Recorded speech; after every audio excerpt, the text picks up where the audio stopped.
Friend, स्वागत है आपका आपके अपने YouTube channel OCC by Vipul sir में। दोस्तों, आज हम लोग पढ़ेंगे बीएससी सेकेंड ईयर के फिजिक्स के सेकेंड पेपर के मोस्ट इम्पोर्टेंट क्वेश्चन की पार्ट नंबर 3 में बायो सेवर्ट लॉ को। पार्ट नंबर 3 में आज हम लोग पढ़ने जा रहे हैं बायो सेवर्ट लॉ को। 2 पार्ट आपको पढ़ाया जा चुका है और बहुत ही इंपॉर्टेंट पार्ट आपको पढ़ाए जा चुके हैं, कूलॉम्स लॉ और गॉस थियरम। 2 आपको पढ़ाया जा चुका है, आप लोग जाकर के बिल्कुल पढ़ लीजिए। तीसरे में हम लोग एक और धमाकेदार बिल्कुल टॉपिक पढ़ने जा रहे हैं, धांसू टॉपिक जिसको आप बोल सकते हैं। धांसू टॉपिक हम लोग पढ़ने जा रहे हैं जिसका नाम है bio Savart law. Biot Savart law बहुत बार पूछा गया है, आप देख सकते हैं 13, 17, 18 और भी बहुत ईयर्स में पूछा गया। हम 2, 3, 4 यहाँ पे लिखते हैं आपको बस दिखाने के लिए। बाकी मेहनत आप लोग जाकर करिए, अपने प्रीवियस पेपर्स में जाकर के खोजते रहिए, देखते रहिए कितने ईयर्स में पूछे गए हैं। हम सीधे आते हैं यहाँ पर इसके आंसर पर। इसका आंसर आपको क्या लिखना है।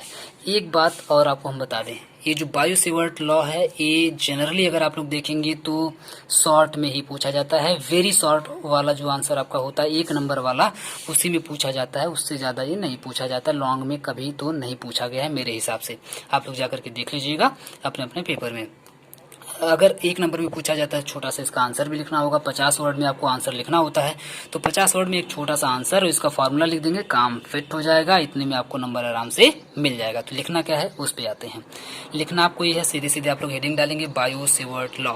बायो सेवर्ट लॉ आप लोग हेडिंग डालेंगे और हेडिंग के अंदर लिखेंगे the Biot Savart law is an equation that describes the magnetic field created by a current carrying wire and allows you to calculate its strength at various points. बहुत ही प्यारा, बहुत ही छोटा सा एक लॉ है बायो सेवर्ट लॉ। और ये बताते हैं इज एन इक्वेशन दैट ये डिस्क्राइब करता है किन किन चीजों के बारे में। ध्यान से देखिएगा कि magnetic field created by a current, magnetic field जब क्रिएट करी जाती है किसके द्वारा, करंट कैरिंग वायर। ये कोई करंट कैरिंग वायर हो, यानी कि एक वायर हो जिसमें करंट फ्लो हो रहा हो, एक वायर हो जिसमें करंट फ्लो हो रहा हो, and allows you to calculate its strength at various point. फिर से एक बार सुनिए, अगर आपके पास कोई एक करंट कैरिंग वायर हो, यानी कि एक तार हो और उस तार में करंट फ्लो हो रहा हो, और करंट फ्लो हो रहा है इसका मतलब उसमें मैग्नेटिक फील्ड भी क्रिएट हो गई होगी। जहाँ पर भी करंट फ्लो होता है वहाँ पर अपनी एक खुद की मैग्नेटिक फील्ड क्रिएट हो जाती है, मैग्नेटिक फील्ड बन जाती है। अब अगर आपको इसे कैलकुलेट करना है, इसकी स्ट्रेंथ को आपको कैलकुलेट करना है कि मैग्नेटिक फील्ड कितना ज़्यादा स्ट्रांग बना है, कितना कम स्ट्रांग बना है, ये अगर आपको कैलकुलेट करना है, वो भी अलग अलग वेरियस पॉइंट्स लिखा हुआ है, मतलब आपको अलग अलग पॉइंट, पूरे वायर में अलग अलग पॉइंट से अगर आपको कैलकुलेट करना है, तो इस केस में आप लोग बड़े आराम से बायो सेवर्ट को याद करिए, मुस्कुराइए और कैलकुलेट कर लीजिए। बस इतना सा काम करना है। कैसे, तो बायो सेवर्ट बताते हैं कि लो एक मंत्र लो, और वो मंत्र कौन सा है ये देखिए, नीचे मंत्र लिखा गया है। वो मंत्र है vector D B equal to mu 0 या म्यू नॉट भी इसको आप लोग पढ़ सकते हैं, I vector D L X vector I R upon में 4 पाई आर स्क्वायर।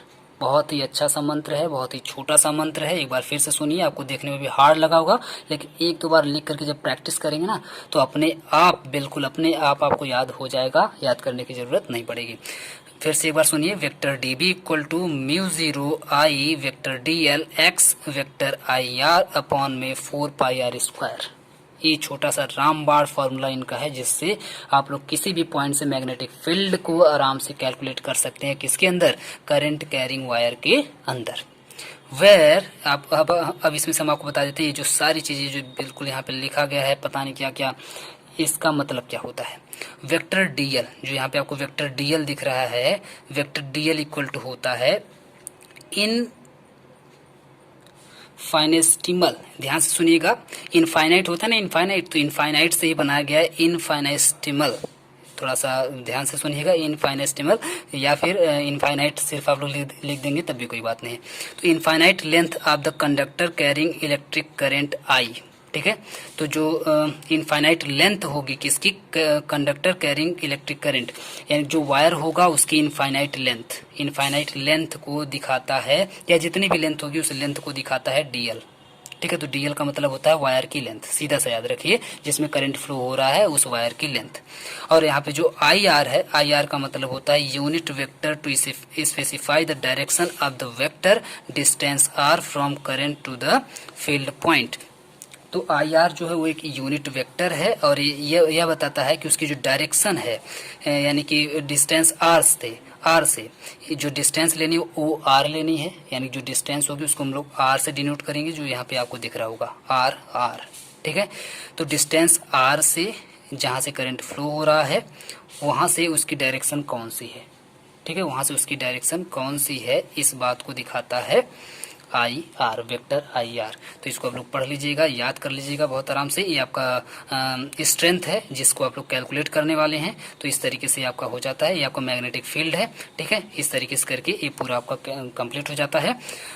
इस फॉर्मूले को आप लोग जो ही लिख देंगे, एक दो पॉइंट यहाँ पे ये लिख देंगे कि इसका मतलब क्या होता है, यहाँ से आपका आंसर कंप्लीट हो जाएगा। यही होता है आपका बायो सेवर्ट लॉ, बहुत ही छोटा सा, बहुत ही अच्छा सा और बार बार पूछा जाने वाला। तो उम्मीद करते हैं आपको ये वीडियो बिल्कुल पसंद आया होगा, अच्छा लगा होगा, बढ़िया लगा होगा, समझ में आया होगा। तो बिल्कुल पूरा वीडियो देखते रहिए, सभी को शेयर करते रहिए, लाइक करते रहिए, कमेंट करते रहिए। पूरा वीडियो देखने के लिए बहुत बहुत धन्यवाद।